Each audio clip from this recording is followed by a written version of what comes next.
अच्छा बच्चों, इसके बाद हमारे पास अगर हम क्लाइंट सर्वर की बात करते हैं तो क्लाइंट सर्वर के ऊपर आप ये ज़रूरी नहीं है कि क्लाइंट्स जो है वो एक जैसे हों। मतलब ये हो सकता है कि वो ओवर द नेटवर्क डिफरेंट किस्म के क्लाइंट्स हो सकते हैं, डिफरेंट टाइप्स के उनके सिस्टम्स हो सकते हैं। स्लाइड्स शेयर करते हैं, स्लाइड्स शेयर करते हैं। सॉरी ऐसे में ये दोबारा जब स्टार्ट होता है ना तो सारा कुछ डिस्टर्ब हो जाता है। एक सेकंड।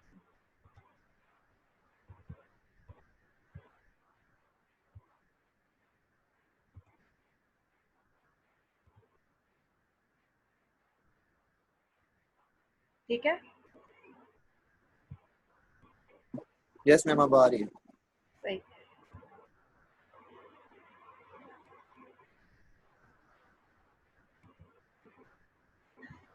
आपके पास क्लाइंट सर्वर एनवायरनमेंट के अंदर आपके पास डिफरेंट क्लाइंट्स अवेलेबल होते हैं जो सर्वर से कम्युनिकेट कर सकते हैं। और मतलब अब दो किस्म की एनवायरनमेंट हो सकती है। एक वो जिसके अंदर आपके क्लाइंट्स जो हैं वो डंप टर्मिनल्स होते हैं। डंप टर्मिनल्स का मतलब ये कि वो सिर्फ इनपुट दे सकते हैं या आउटपुट ले सकते हैं, लेकिन उसके अलावा जितनी प्रोसेसिंग है वो सर्वर के ऊपर होती है।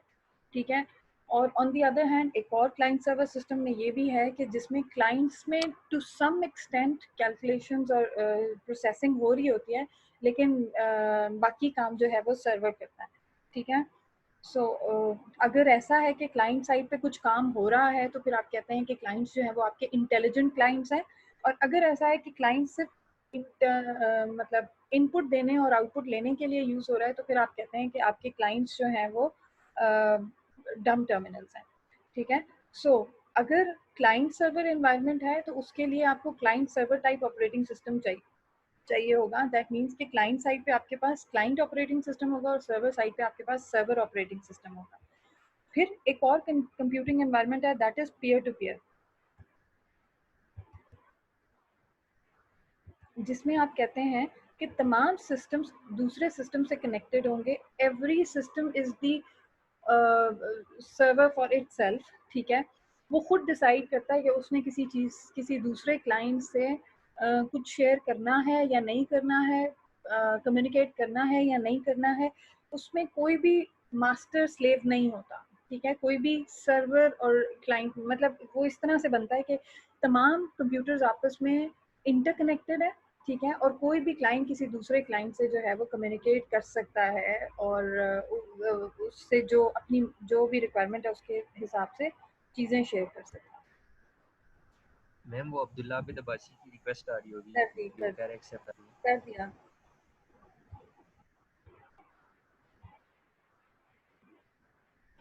ठीक। उसके बाद आपके पास जो अगला कंप्यूटिंग एनवायरनमेंट है that is cloud computing. Cloud computing जो है वो बेसिकली आपको एनवायरनमेंट प्रोवाइड करता है जिसमें थ्रू द क्लाउड आप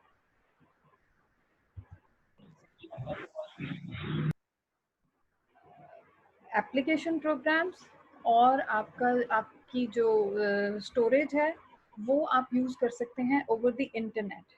ठीक है। It can be said as logical extension of virtualization because it uses virtualization as the base for its functionality. ठीक है। ये आपको अगर मैं आपसे पूछूं कि क्या आप मुझे इसकी एग्जांपल दे सकते हैं कोई यहाँ पे Amazon EC2 की एग्जांपल है। मैं आपसे पूछती हूँ कि आपके पास कोई एग्जांपल है कोई स्टोरेज जो आप यस मैम, कर सकते हैं। Yes ma'am. जी जी। कौन सी? मैम हमारे पास नादरा का जो हमारे पास डेटाबेस है वो ऑल ओवर पाकिस्तान हमारे पास यूज़ होता है। जितने भी अगर हम लोग रडार सिस्टम में देखें, जितने भी टिकट रिजर्व सिस्टम है वहाँ पर भी देखा जाए, हॉस्पिटल में देखा जाए, गवर्नमेंट डिपार्टमेंट और डिपार्टमेंट्स में देखा जाए, हर वो जगह पे हमारे पास जो डेटाबेस होता है वो एक नादरा वाले प्रोवाइड करते हैं वहाँ से। और वो भी अपना सिस्टम प्रोवाइड ना भी करें तो वो इंटरनेट के ऊपर प्लेटफॉर्म यूज़ करके वहाँ से उनका डेटाबेस को एक्सेस करते हैं। डेटाबेस को एक्सेस करना। स्टोरेज स्टोरेज स्टोरेज में जहाँ जहाँ से वो लोग अपनी चीज़ स्टोर करते हैं वो उनके डेटाबेस तो में स्टोर नासा होती है। से तो कोई डेटा जो है वो आपके सिस्टम से सेव हो सकता है? नादरा के सिस्टम में जी। मैम पॉसिबल नहीं है।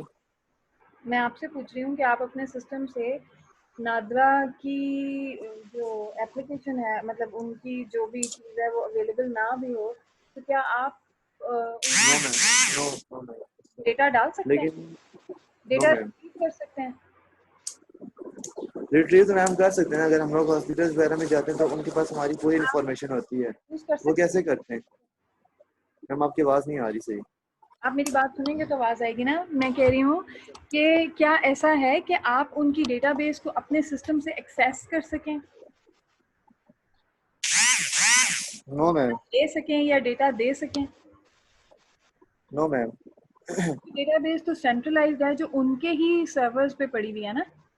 ठीक, मैं तो ये बात कर रही हूँ कि क्लाउड के थ्रू आप स्टोरेज कहीं और कर सकते हैं, यानी आप अपने सिस्टम से कोई और स्टोरेज यूज कर सकते हैं। ऐसी कोई एग्जांपल है आपके जहन में कि जो फिजिकली आपके पास स्टोर ना हो रहा हो, स्टोर कहीं और हो रहा हो लेकिन आपके सिस्टम से? Yes ma'am. ये यस मैम। मैम जब हम लोग फेसबुक अकाउंट्स बनाते हैं या व्हाट्सएप बनाते हैं तो हम लोग जब भी कोई चीज़ एंटर करते हैं, नंबर, डाटा वगैरह, जीमेल अकाउंट्स डालते हैं, तो अकाउंट हमारा क्रिएट हो रहा था लेकिन डाटा सारा उनकी डेटाबेस में स्टोर हो रहा होता है। और जब हम लोग बाद में लॉग इन करते हैं तो वो वहाँ से वेरीफाई होके वहाँ से चेक लग के तो हमारे पास लॉग इन होता है। ठीक, और इसके अलावा कोई एग्जांपल है आपके जहन में? इसके अलावा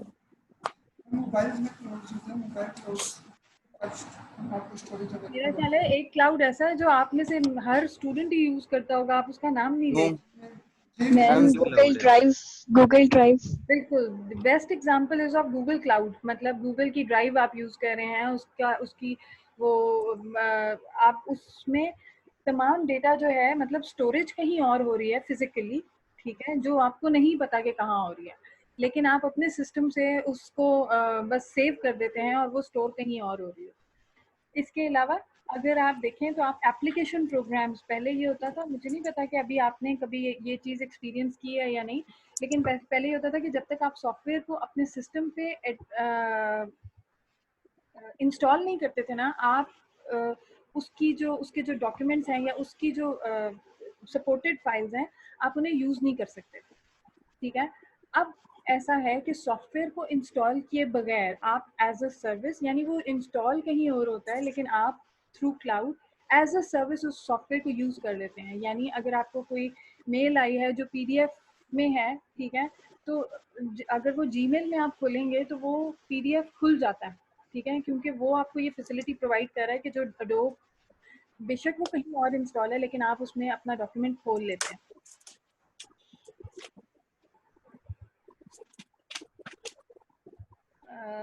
कोई प्रॉब्लम है?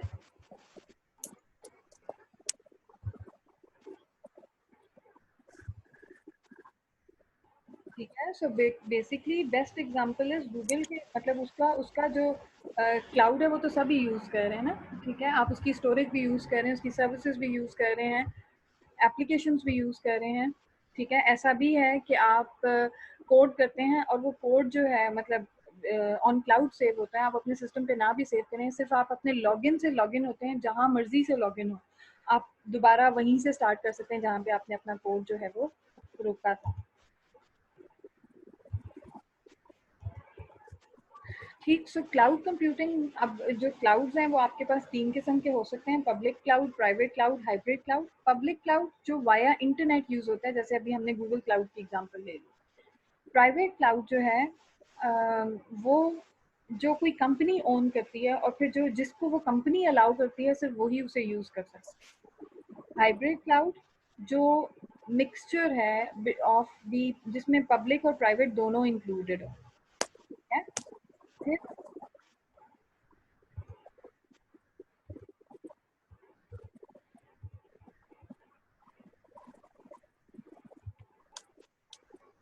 मायूं, आपका कोई सवाल नहीं है तो आप जो है वो माइक ऑफ कर दें प्लीज। सॉरी मैम, पता नहीं था। अच्छा, फिर उसके बाद जो क्लाउड है वो आपको डिफरेंट टाइप की सर्विसेज प्रोवाइड करता है, जिसमें सॉफ्टवेयर एज अ सर्विस है, प्लेटफॉर्म एज अ सर्विस है, इंफ्रास्ट्रक्चर एज अ सर्विस है। Software as a service, one or more applications available via internet. For example, मैंने जैसे एग्जांपल दी कि वर्ड प्रोसेसर है, आप अपने सिस्टम पे अगर कोई सॉफ्टवेयर आप अपने सिस्टम पे इंस्टॉल किए बगैर उसे यूज़ कर रहे हैं तो आप कहेंगे कि ये software as a service from cloud use हो रहा है। फिर प्लेटफॉर्म एज अ सर्विस है, यानी software stack ready for application use via internet, ठीक है। फॉर एग्जांपल, आपके पास डेटाबेस सर्वर अवेलेबल है, आप एज अ प्लेटफॉर्म, ठीक है, आप उस पे जो भी उसको अगर आप यूज़ कर रहे हैं तो आप कहेंगे कि आप as a platform as a service use करें। फिर infrastructure as a service, servers और स्टोरेज अवेलेबल ओवर इंटरनेट। ठीक है, बहुत सारे ऐसे सर्वर्स हैं जो अवेलेबल मतलब थ्रू इंटरनेट अवेलेबल हैं, यानी आप उन्हें एक्सेस करते हैं थ्रू इंटरनेट, तो आप कहते हैं infrastructure as a service available. इसकी अगर आप डायग्राम देख लें, अब आप obviously cloud computing environments composed of traditional operating systems plus virtual machines plus cloud management tools। इसके अंदर इंटरनेट कनेक्टिविटी जो है obviously उसके लिए फायरवॉल ज़रूरी है। ठीक है, फिर लोड बैलेंसर्स ज़रूरी हैं। क्यों? आप देखें कि अगर मैं वन ड्राइव या ड्रॉप बॉक्स की बात कर रही हूँ, या मैं किसी भी गूगल क्लाउड की किसी भी चीज़ पे एक्सेस करने की बात करें, तो आप देखें millions of users are using it at the same time. ठीक है, तो ऑब्वियसली अच्छा खासा ट्रैफिक होगा नेटवर्क के ऊपर। अब उस ट्रैफिक को कंट्रोल करने के लिए, उसका लोड बैलेंस करने के लिए लोड बैलेंसर रिक्वायर्ड है, और उसके अलावा फायरवॉल भी रिक्वायर्ड है ताकि ऑथेंटिक काम हो सके। ठीक है, तो ये एसेंशियल रिक्वायरमेंट्स हैं ऑफ क्लाउड कंप्यूटिंग की जो अवेलेबल होती हैं। ठीक है, उसके अलावा वर्चुअल मशीन्स अवेलेबल हैं, वर्चुअल मशीन मैनेजर्स अवेलेबल हैं। ठीक, फिर उसके बाद हम बात करते हैं कंप्यूटिंग एनवायरनमेंट में रियल टाइम एम्बेडेड सिस्टम्स की। ठीक है, real time embedded systems most prevalent form of computers. ये बेसिकली स्पेशल पर्पस होते हैं, limited purpose operating system, real time operating system. अच्छा, many other special computing environments as well, some have operating system। अच्छा, ये basically limited purpose के लिए use होते हैं। ठीक है, यानी जैसा सिस्टम होगा उसके लिए सिर्फ वो ऑपरेटिंग सिस्टम वही काम करेगा, कोई एक्स्ट्रा काम नहीं करेगा। ठीक है, इनके फिक्स टाइम कॉन्स्ट्रेंट्स होते हैं। ठीक है, और ये with in the time constraint जो है इनको अपनी प्रोसेसिंग जो है वो कंप्लीट करनी पड़ती है। ठीक है, और ये सिर्फ उसी वक्त सही काम करते हैं जब इनको प्रॉपर कॉन्स्ट्रेंट्स अवेलेबल हो। Free and open source operating systems, ऐसे ऑपरेटिंग सिस्टम्स जो फ्री भी हों और ओपन सोर्स भी हों, यानी उनका कोड भी अवेलेबल हो along with the operating system, तो आप कहते हैं कि वो ओपन सोर्स ऑपरेटिंग सिस्टम्स हैं। लिनक्स और यूनिक्स की एडवांटेज कह लें आप।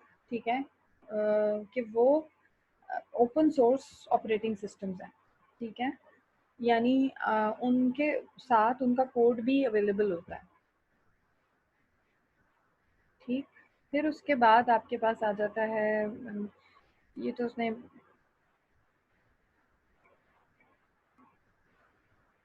यहाँ तक कोई ऐसी चीज़ जो आपको समझ में ना आई हो, कोई कंफ्यूजन? इसके बाद कंप्यूटिंग एनवायरनमेंट के बाद मतलब अभी हमने सिंपल एक जेनेरिक बात की है कि जी ऑपरेटिंग सिस्टम है क्या, उसके काम क्या है, और किन किन एनवायरनमेंट्स में या ऑपरेटिंग सिस्टम की एनवायरनमेंट्स बेसिकली क्या क्या हो सकती हैं। ठीक है, अब हम थोड़ा सा आगे चलें तो ऑपरेटिंग सिस्टम हमें क्या सर्विसेज प्रोवाइड करता है। एक मिनट,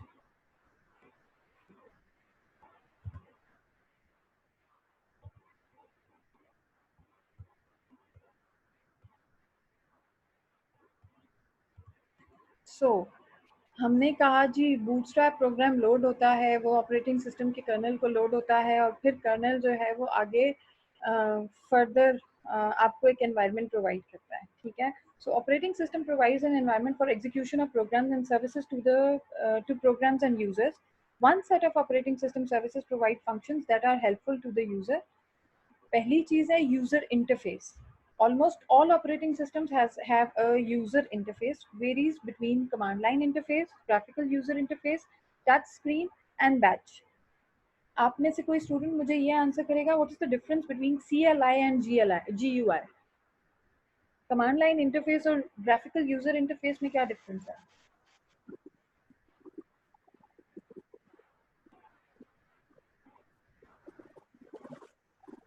मैन कमांड लाइन में हम सिर्फ कमांड्स दे सकते हैं और ग्राफिक्स में हम मतलब मल्टीपल टूल्स यूज कर सकते हैं, जैसे ऑडियो वीडियो, इस तरह हम उसके अंदर। No ma'am. अच्छा, नो क्यों भाई? मैम ग्राफिकल यूजर इंटरफेस हम लोग आइकन्स यूज करते हैं ना, हमारे पास ग्राफिक्स यूज हो रही होती हैं, और कमांड लाइन के अंदर अगर हम लोगों को इन डेप्थ नॉलेज नहीं होगा कमांड्स का तो हम लोग कमांड नहीं दे सकेंगे, यही डिफरेंस है मैंने कमांड लाइन वही में। बोला था। क्या मैम? अरीज मैम ने, उसने मैम वो ऑडियो की बात कर रही थी ना, उससे मैंने पूरा नहीं सुना मैम। आपने सुना नहीं और आपने नो कह दिया है, बहुत बुरी बात है। मैम वो ऑडियो, मैम मैंने ऑडियो सुना, वो सिर्फ ऑडियो और वीडियो की बात कर रही थी। अरीज दोबारा आंसर करें। मैम मैंने कहा है कि कमांड लाइन में हम सिर्फ कमांड्स देते हैं, मतलब in the form of text, but graphical में हम उसके यस अंदर different types of graphics use कर सकते हैं, जिसमें हम पिक्चर्स, ऑडियो विद मतलब टेक्स्ट के अलावा भी हम बहुत सारी उसके अंदर कमांड्स दे सकते हैं, अच्छा, जो किसी कमांड यस भी मैम। लाइन तरह से। इंटरफेस की डेफिनेशन है वो बिल्कुल सही है कि कमांड लाइन इंटरफेस के अंदर हम कमांड्स देते हैं। जैसे डॉस ऑपरेटिंग सिस्टम था, उसके अंदर, या अभी आपने ये शायद अपने सिस्टम पे कभी कमांड प्रॉम्प्ट यूज किया हो, तो उसके अंदर जो है ना, आप माउस यूज नहीं करते, पॉइंटिंग डिवाइस यूज नहीं करते, आपको कमांड देनी पड़ती है, यानी आप कमांड लिखते हैं। उसके लिए आपको कमांड की नॉलेज होनी चाहिए कि कौन, यानी अगर आपने फाइल क्रिएट करनी है तो आपको कमांड लिखनी है, अगर आपको फाइल के अंदर कोई फाइल के अंदर टेक्स्ट डालना है तो आपको कमांड लिखनी है, अगर आपने बनानी है तो आपने कमांड लिखनी है, फाइल को डिलीट करना है तो कमांड लिखनी है। आप काइंडली अपना मोबाइल, अपना माइक म्यूट करते हैं। ये तो बिल्कुल ठीक है। जहाँ पे बात आपने की ग्राफिकल यूजर इंटरफेस की, तो ग्राफिकल यूजर इंटरफेस आपको ये फैसिलिटी प्रोवाइड करता है कि आप माउस या पॉइंटिंग डिवाइस यूज कर लेते हैं, यानी आपको एक ऐसा इंटरफेस मिल जाता है कि जिसपे आप कमांड्स लिखे बगैर डिफरेंट काम कर सकते हैं। फॉर एग्जाम्पल, अगर आपने फाइल क्रिएट करनी है तो आप माउस को यूज करते हुए राइट क्लिक करके, और वो आपके पास एक ऑप्शन आ जाएगी जिसमें आप न्यू फाइल क्रिएट कर लेंगे एंड सो ऑन। मतलब एक ग्राफिकल यूजर इंटरफेस मिल जाता है आपको डिफरेंट काम करने के लिए, जबकि जो कमांड लाइन इंटरफेस है उसके अंदर आप कमांड्स के थ्रू ही डिफरेंट काम कर सकते हैं। ठीक है। ये बेसिकली अगर कमांड लाइन इंटरफेस है या ग्राफिकल यूजर इंटरफेस है या टच स्क्रीन है या बैच, ये बेसिकली आपको ऑपरेटिंग सिस्टम ही प्रोवाइड करता है। आपने देखा होगा कि मतलब अगर विंडोज है तो मेरा ख्याल है, अगर हम यहाँ पे जितने भी स्टूडेंट्स हैं 99% स्टूडेंट्स विंडोज यूज करते हैं। मेरा नहीं ख्याल कि किसी ने लिनक्स इंस्टॉल की होगी या यूज की होगी, कोई हो भी सकता है, ठीक है। हालांकि लिनक्स में काम करना ज्यादा मजे का है। It is more secure, it is more क्या कहना चाहिए, फीजिबल। बट हम क्यों विंडोज यूज करते हैं कि ज्यादा यूजर फ्रेंडली है, ठीक है। बेसिकली जो इंटरफेस है वो मैटर करता है। आप जैसे आप कोई प्रोजेक्ट भी बना रहे होते हैं ना, तो सबसे पहली बात ये आती है कि जी उसका इंटरफेस जो है वो अट्रैक्टिव होना चाहिए, ऐसा होना चाहिए कि यूजर उससे इम्प्रेस हो, ठीक है। ऑपरेटिंग सिस्टम जो पहली चीज आपको प्रोवाइड करता है दैट इज द इंटरफेस, ठीक है। अब वो कमांड लाइन भी हो सकता है, ग्राफिकल यूजर इंटरफेस भी हो सकता है, टच स्क्रीन भी और बैच भी। याद रखना है कि इसमें hardware as well as software दोनों चीजें मैटर करती हैं। अगर आपका हार्डवेयर टच स्क्रीन को सपोर्ट करता है और आपका ऑपरेटिंग सिस्टम टच स्क्रीन को सपोर्ट नहीं करता, तब भी आप उसे यूज नहीं कर सकते। आपके ऑपरेटिंग सिस्टम में टच स्क्रीन की फैसिलिटी है और आपके हार्डवेयर में टच स्क्रीन नहीं है, तो भी आप इसको यूज नहीं कर सकते, ठीक है। तो hardware as well as software दोनों के पास ये बेसिकली बनता ही, जो सॉफ्टवेयर है ना वो हार्डवेयर के हिसाब से बनता है कि जी जिस किस्म का हार्डवेयर होगा उसी किस्म की जो है फैसिलिटीज जो है वो आप ऑपरेटिंग सिस्टम में डालेंगे ताकि वो यूज हो सके, अदरवाइज वो यूजलेस होगा, ठीक है। फिर उसके बाद आपके पास है प्रोग्राम, यानी सबसे पहली चीज जो ऑपरेटिंग सिस्टम आपको प्रोवाइड करता है दैट इज यूजर इंटरफेस। उसके अलावा प्रोग्राम्स की एग्जीक्यूशन, प्रोग्राम ने कब मेमोरी में लोड होना है, कितने टाइम के लिए लोड होना है, कब उसने एंड होना है, ठीक है, या वो एबनॉर्मली टर्मिनेट होगा या वो नॉर्मल टर्मिनेट होगा, वो तमाम चीजें जो है वो आपका ऑपरेटिंग सिस्टम डिसाइड करता है। फिर आईओ ऑपरेशंस, आपकी जितने इनपुट आउटपुट ऑपरेशंस हैं, अगर किसी प्रोग्राम को इनपुट आउटपुट डिवाइस की जरूरत है तो कब उसे इनपुट आउटपुट डिवाइस देनी है, कब उससे वापस ले लेनी है, या उससे लेके किसी और को दे देनी है, वो तमाम चीजें डिसाइड करता है ऑपरेटिंग सिस्टम। फिर file system manipulation, again this is the file system is of particular interest. Programs need to read and write files and directories, create and delete them, search them, list file information. आपने एक file मतलब आपका हमारा काम क्या होता है कि हमने फाइल क्रिएट की, ठीक है, और हमने उसे सेव कर दिया।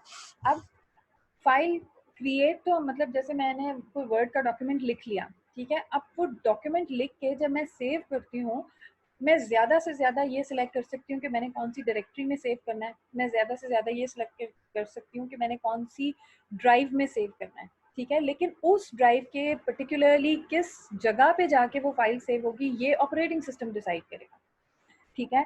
अगर वो डायनामिक एलोकेशन कर सकता है, यानी अगर वो लिंक लिस्ट को सपोर्ट करता है, तो हो सकता है कि वो जो फाइल है वो मतलब अगर कंसेक्यूटिव मेमोरी यानी कि कंसेक्यूटिव स्पेस फ्री नहीं भी है, तो उसने किस तरीके से फाइल को डिफरेंट जगहों पे एफिशिएंटली सेव करना है कि वो नेक्स्ट टाइम जब भी यूजर फाइल रीड करेगा तो उसे ऐसे ही लगेगा कि जी एक जगह पे मौजूद है, लेकिन एक्चुअली फाइल डिफरेंट सेक्टर्स में डिफरेंट जगहों पे अवेलेबल होगी और उनके पॉइंटर्स शायद एक दूसरे से लिंक होंगे, जिसकी वजह से यूजर को ऐसे ही लगेगा कि एक ही जगह पे, लेकिन फाइल जो है वो डिफरेंट जगहों पे मौजूद होगी और एफिशिएंटली आपका सिस्टम यूज हो रहा है, ठीक है। सो बेसिकली आपका ऑपरेटिंग सिस्टम इन सब चीज़ों को मैनेज कर रहा होता है, ठीक। फिर उसके बाद आपके पास ऑपरेटिंग सिस्टम की सर्विसेज में एक सर्विस है कम्युनिकेशन की। जो आपके प्रोसेसेस एग्जीक्यूट हो रहे होते हैं ना, कभी कभी इनको भी ज़रूरत पड़ती है कि आपने एक प्रोसेस से कोई इन्फॉर्मेशन किसी दूसरे प्रोसेस को देनी है, ठीक है, रिमोट प्रोसीजर कॉल के थ्रू, या फिर एक प्रोसेस के अंदर ही यानी कि कोई कम्युनिकेशन कोई इंफॉर्मेशन जो है वो एक्सचेंज होनी है, तो आप उसे कहते हैं इंटर प्रोसेस कम्युनिकेशन, ठीक है। अब अगर एक प्रोसेस के अंदर ही कम्युनिकेशन होनी है, ठीक है, तो वो कैसे होगी?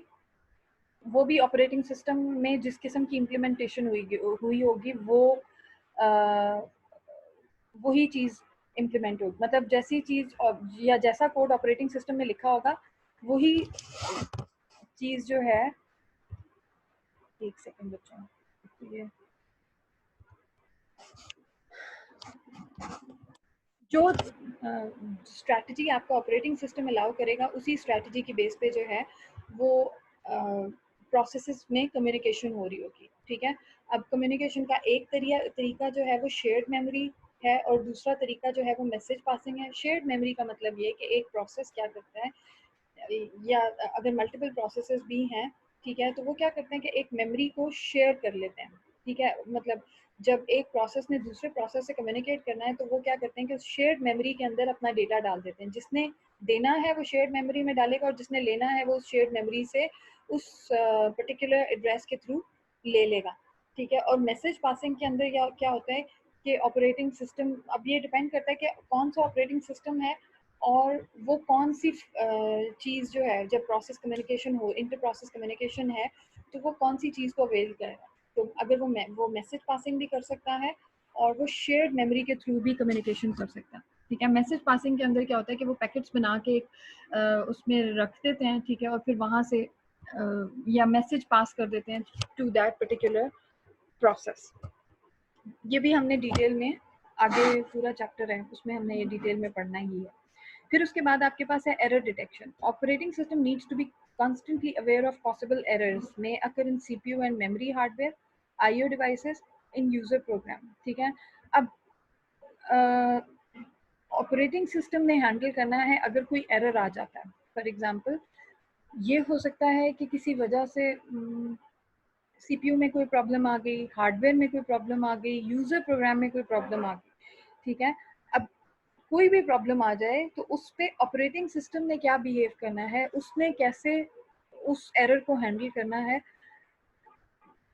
उसकी प्रोग्रामिंग मतलब जैसी प्रोग्रामिंग ऑपरेटिंग सिस्टम में हुई होगी उसके हिसाब से वो उसको डील करता है। जैसे मैं पहले भी एग्जांपल दे चुकी हूँ, दोबारा दे रही हूँ कि जैसे अगर आप फेसबुक चला रहे हैं और अक्सर वो मैसेज आ जाता है जिसमें वो कहता है कि this program is not responding, either you want to terminate it और वेट और फोर्स क्लोज, कुछ इस तरह की 2-3 ऑप्शंस होती हैं, ठीक है। अब वो खुद वो प्रोग्राम तो स्टक्ड है, ठीक है, उसमें तो कोई मसला आ गया है, तो फिर ये मैसेज किसने दिया? ये मैसेज ऑपरेटिंग सिस्टम ने दिया कि जब उसने देखा कि ये प्रोग्राम कुछ टाइम के लिए, ऑपरेटिंग सिस्टम में ऐसी प्रोग्रामिंग हुई भी होगी कि अगर कोई program for a certain period of time respond नहीं कर रहा, तो इसका मतलब ये है कि वो एक मैसेज डिस्प्ले कर दे कि जी ये प्रोग्राम रिस्पॉन्ड नहीं कर रहा, तो अब यूज़र जो चाहता है वो कर ले, ठीक है। और फिर यूज़र जिस ऑप्शन को क्लिक करता है ऑपरेटिंग उसी हिसाब से जो है उसको हैंडल करता है, ठीक। अब अगर ये ऑप्शन जो है ना हो तो क्या होगा कि जब भी प्रोग्राम में कोई मसला आएगा आपका सिस्टम क्रैश कर जाएगा। ठीक है, पहले वाले सिस्टम्स में ऐसा ही मतलब जो पुराने ऑपरेटिंग सिस्टम्स में उनमें ये प्रॉब्लम ज़्यादा थी, लेकिन अब जैसे जैसे नए नए ऑपरेटिंग सिस्टम्स आ रहे हैं, आप देखें, आप मोबाइल की बात करें या आप कंप्यूटर की बात करें, तो बहुत कम ऐसा होता है कि आपका सिस्टम जो है वो हैंग हो जाए। वो सिस्टम प्रॉपरली काम करता रहता है। अगर कोई किसी प्रोग्राम में कोई मसला आ भी जाए तो वो उसे बड़ा प्रॉपर हैंडल करके सिस्टम को वर्किंग कंडीशन में ही रखता है। ठीक है,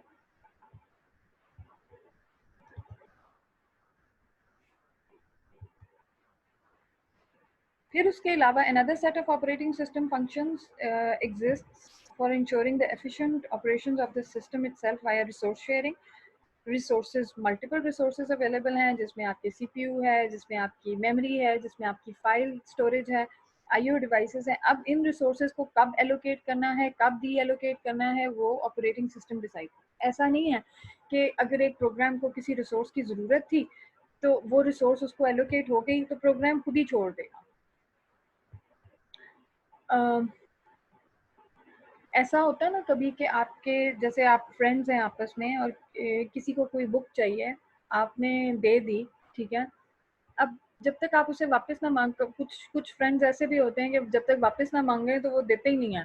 ठीक है, अब वो अनलिमिटेड पीरियड ऑफ टाइम के लिए जो है उसके पास है, पेपर स्टार्ट होने वाले हैं, वो बुक उसने रिटर्न ही नहीं की क्योंकि उसको भी फायदा है कि जी बुक उसके पास है। ठीक, तो अब ऑपरेटिंग, अगर इसके ऊपर कोई कंट्रोल प्रोग्राम हो तो वो बेसिकली कंट्रोल प्रोग्राम डिसाइड करता है कि नहीं इतना टाइम हो गया इस रिसोर्स को इसके पास, तो अब इससे ले लेनी चाहिए। अगर ये काम कर रहा है तो ठीक है, और अगर नहीं कर रहा है, डिपेंड करता है कि कौन सा ऑपरेटिंग सिस्टम है, उसके हिसाब से डिसाइड होता है। मतलब कुछ ऑपरेटिंग सिस्टम्स ये करते हैं कि जी जिनमें टाइमर लगा होता है कि जी इतने टाइम के लिए रिसोर्स अवेलेबल होगी आपको, आप इस पर काम कर लें और उसके बाद आप इसे वापस कर दें। कुछ ऐसे ऑपरेटिंग मतलब कुछ में ऐसी प्रोग्रामिंग भी हुई होती है कि नहीं, एक रिसोर्स, एक प्रोग्राम, मतलब depending upon the priority of the process, ये हो सकता है कि जब तक प्रोसेस पूरा कंप्लीट नहीं होगा तब तक उसे रिसोर्स जो है वो रिसोर्स किसी और को नहीं मिलेगी। ठीक है, या अगर तमाम प्रोसेसेस की प्रायोरिटी सेम है और मल्टीपल प्रोसेसेस पैरेलली एग्जीक्यूट हो रहे हैं तो ये भी पॉसिबल है कि टाइम डिवाइड कर लिया जाए कि after certain period of time जो है वो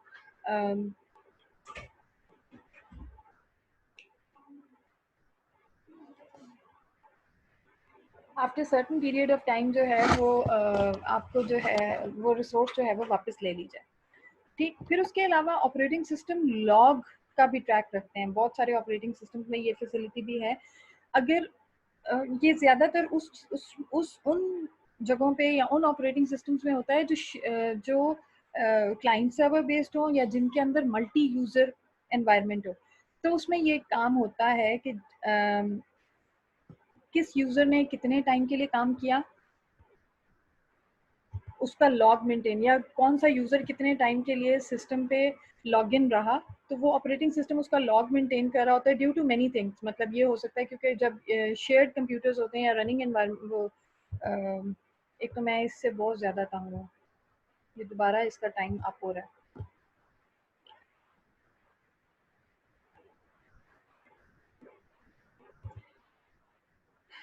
अगर शेयर्ड सिस्टम है, ठीक है, और अगर उस शेयर्ड सिस्टम में ये फैसिलिटी है कि मतलब मल्टीपल यूजर्स जो हैं वो उसको यूज़ कर रहे हैं, तो बहुत सारे रीजंस हो सकते हैं जिनकी वजह से लॉग मेंटेन करना पड़ता है। कोई फर्ज कर लें कि कोई सेंसिटिव डेटा है और ये देखना है कि वो डेटा जो है कहीं आउट ना हो जाए, या कौन सा यूज़र जो है वो कितना काम कर रहा है ये देखना है। किसी भी वजह से ऑपरेटिंग सिस्टम के अंदर ये फैसिलिटी होती है कि वो लॉग मेंटेन करे। फिर ऑपरेटिंग सिस्टम आपको प्रोटेक्शन और सिक्योरिटी प्रोवाइड करता है। Owners of information stored in ma'am log का एग्जैक्ट मीनिंग क्या होता है? लॉग क्या चीज होती है? लॉग बेसिकली कि कोई यूज़र कितने टाइम के लिए आप यानी कि कंप्यूटर पे लॉगिन हुआ, ठीक है, फिर लॉग आउट हुआ, तो उसने कितने टाइम के लिए कंप्यूटर को यूज़ किया, उसका लॉग बन गया ना। ओके। ठीक है, सो अगर हम प्रोटेक्शन और सिक्योरिटी की बात करें तो owners of information stored in a multi user or network computer system may want to control use of that information. Concurrent processes should not interface with each other. ठीक है, protection involves ensuring that all access to system resources is controlled. ठीक है, और security of the system from outsiders requires user authentication, extends to defending external IO devices from invalid access attempts. ठीक है, operating systems आपको ये facility provide, protection भी provide करते हैं, सिक्योरिटी भी प्रोवाइड करते हैं। प्रोटेक्शन इन अ सेंस कि आपका सिस्टम सिक्योर्ड हो, कोई ऐसी चीज़ ना हो कि किसने किस चीज़ को एक्सेस करना है, कितने टाइम के लिए एक्सेस करना है, रिसोर्सेज जो है वो उनकी एक्सेस कंट्रोल्ड हो, और इसके अलावा कोई आउटसाइडर जो है वो आपके सिस्टम को एक्सेस ना कर सके विदाउट ऑथेंटिकेशन।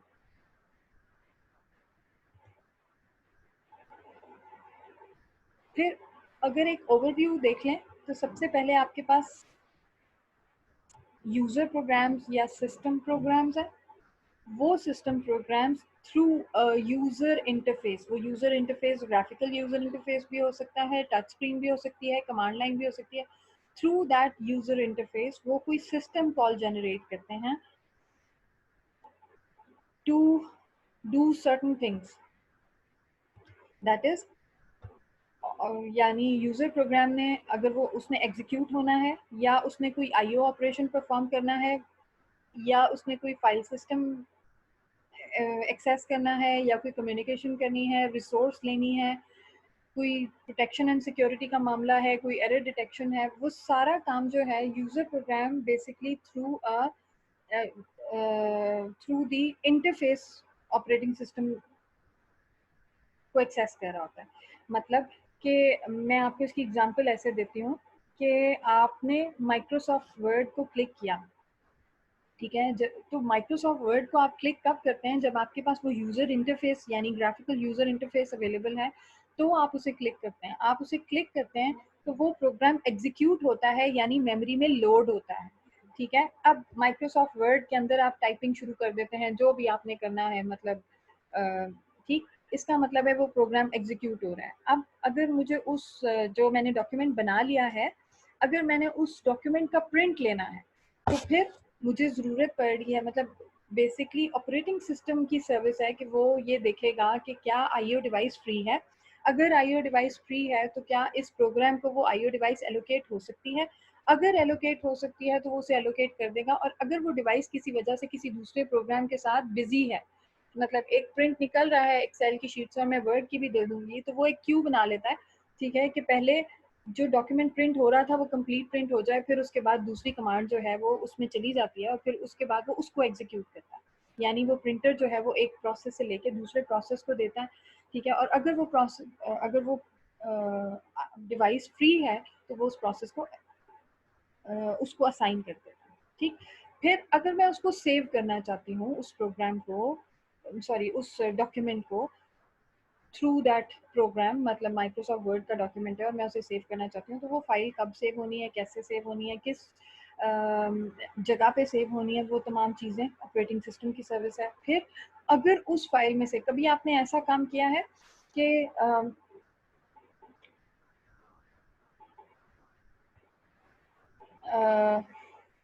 वो अक्सर ऐसा होता है ना, ऑब्जेक्ट लिंकर एंड एम्बेडर कभी यूज़ किया है, OLE? No ma'am. अब किया होगा, मैं बोलूँगी तो शायद आपकी समझ में आ जाए कि मतलब आप मतलब कोई चीज़ आपने उठा के माइक्रोसॉफ्ट, फर्स्ट कर लें आपने जैसे पेंट की कोई फाइल या आपने एक्सेल की कोई फाइल माइक्रोसॉफ्ट वर्ड में इंपोर्ट की, ठीक है, तो जब आप उस पर क्लिक करते हैं ना, तो वो क्या करता है कि वो एक्सेल बेसिकली वो उसकी एडिटिंग और वो सारी चीज़ जो है वो एक्सेल में ही हो रही होती है, ठीक है, यानी वो उसको लिंक करता है उसके साथ। तो बेसिकली अगर आपने एक प्रोसेस से कोई इन्फॉर्मेशन, या अगर सिंपल अल्फाज में आपने क्लिप बोर्ड तो यूज़ किया होगा, मतलब कभी आपने कोई चीज़ कॉपी कर ली है तो वो आपके क्लिप बोर्ड में चली गई है, और अब आप उसको पेस्ट करना चाहते हैं किसी और जगह पे, तो बेसिकली दो प्रोसेसेस के दरमियान जो कम्युनिकेशन है, कि मतलब एक चीज़ से कहीं से उठा के किसी दूसरी चीज़ में भेजनी है, या कोई वेरिएबल्स की शेयरिंग है, या कुछ भी, तो वो चीज़ भी आपका ऑपरेटिंग सिस्टम मैनेज कर रहा होगा। अब वो विद इन अ प्रोसेस भी हो सकती है, और ऐसा भी हो सकता है कि दो डिफरेंट प्रोसेसेस के दरमियान कम्युनिकेशन हो सेम सिस्टम के ऊपर, और ये भी हो सकता है कि दो डिफरेंट सिस्टम्स के अंदर के यानी कि दो डिफरेंट सिस्टम्स जो अलग अलग पड़े हुए हैं, उनके दरमियान भी दो प्रोसेसेस की कम्युनिकेशन हो डिपेंडिंग अपॉन द एनवायरनमेंट जो आपको अवेलेबल है, ठीक है, यानी वो ओवर द नेटवर्क अगर वो आपस में कनेक्टेड है या थ्रू द इंटरनेट वो आपस में कनेक्टेड है, तो उन प्रोसेसेस की कम्युनिकेशन कैसे होगी, वो तमाम चीज़ें जो है वो आपका ऑपरेटिंग सिस्टम आपको अलाउ कर रहा होता है और उसकी बेसिस पे आप कर रहे हो। फिर रिसोर्स एलोकेशन की बात हम कर चुके हैं, ठीक। फिर जो एरर्स डिटेक्शन है और जो प्रोटेक्शन एंड सिक्योरिटी है, ठीक है, अगर इन प्रोग्राम्स में किसी किस्म का कोई एरर आ जाता है तो उसे डिटेक्ट करके उसके अगेंस्ट क्या एक्शन परफॉर्म करना है वो ऑपरेटिंग सिस्टम की सर्विस है। और इसके अलावा इन प्रोग्राम्स में से मतलब अगर आपने किसी फाइल पे कोई पासवर्ड लगा दिया है या किस प्रोग्राम को किसने एक्सेस करना है, वो तमाम चीज़ें जो हैं वो भी आपका ऑपरेटिंग सिस्टम मैनेज कर रहा होता है। और फिर उस ऑपरेटिंग सिस्टम से नीचे आपका हार्डवेयर आता है, ठीक। सो बेसिकली ये आपका एक ओवरव्यू है ऑपरेटिंग सिस्टम की सर्विसेज का।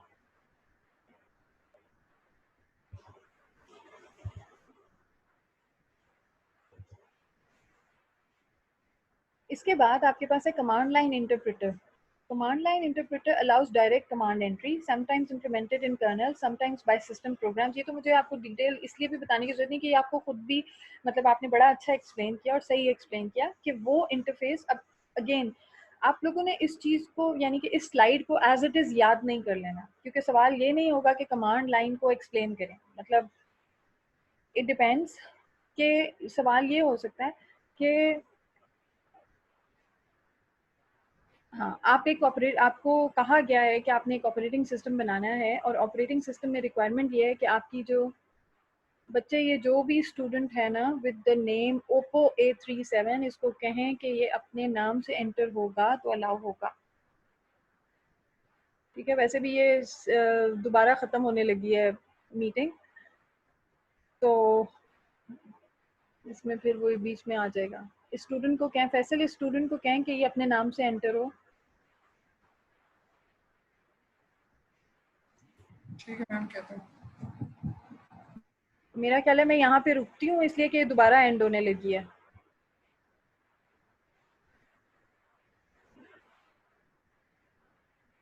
ये तो बहुत बुरी चीज़ है वैसे, हर 40 मिनट्स के बाद ये अजीब सी डिस्टर्बेंस क्रिएट हो जाती है।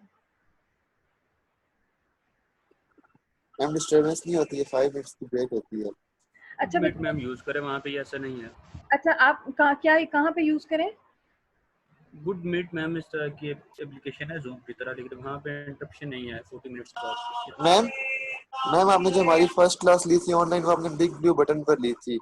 हाँ जी। उस पे क्लास अच्छी जा रही थी, उसमें इंटरप्शन भी क्रिएट नहीं हुई थी। वहाँ पे ट्राई कर लें। तो फिर आप सब वहाँ पे मतलब अगर मैं वहाँ पे लॉगिन करती हूँ तो आप सबके लिए आसानी है उसको लॉगिन करना? मैम वहाँ पे मसला है, वहाँ पर मसला है मैम हमारे लिए। क्या मसला है?